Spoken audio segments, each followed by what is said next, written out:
Hi guys, Josh here with the channel ZZZ Giant Awake. Welcome back. So I wanted to make a short video for you guys today about a recent experience that I had.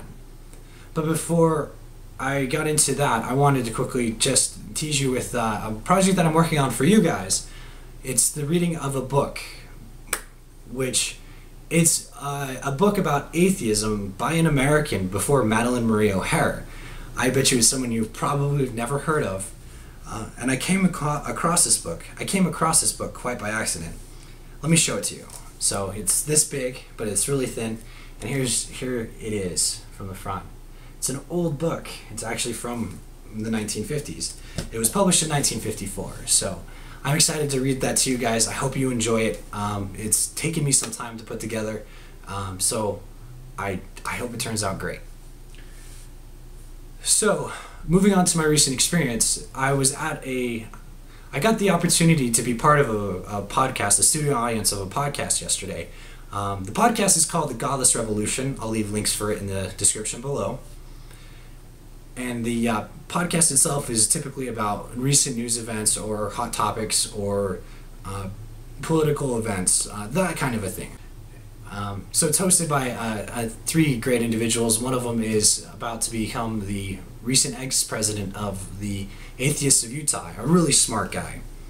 So during the podcast, towards the end, they had open questions, and one of the guys came up and said, well, what about faith? All atheists have faith, right?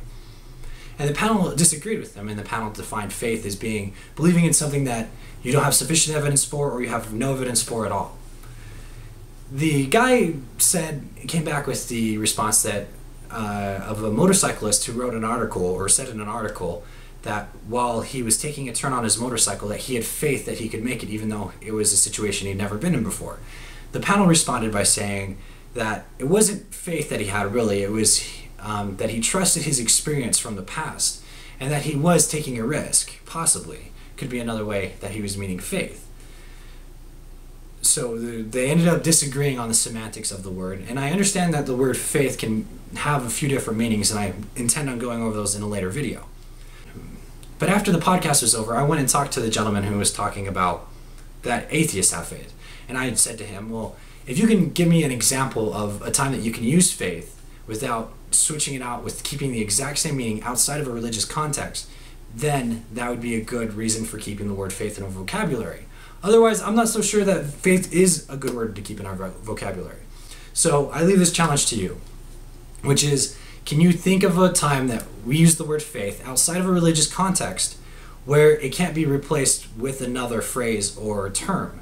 If you can think of that, if you can stump me with that, I'd be shocked, but I'd look forward to it. The second thing to come out of it is, do you agree with the panel of atheists who claim that faith is essentially a dirty word, we don't need to keep it anymore, and that we can let it go? I look forward to hearing your answers on both of these things, and until next time, thank you guys and take care.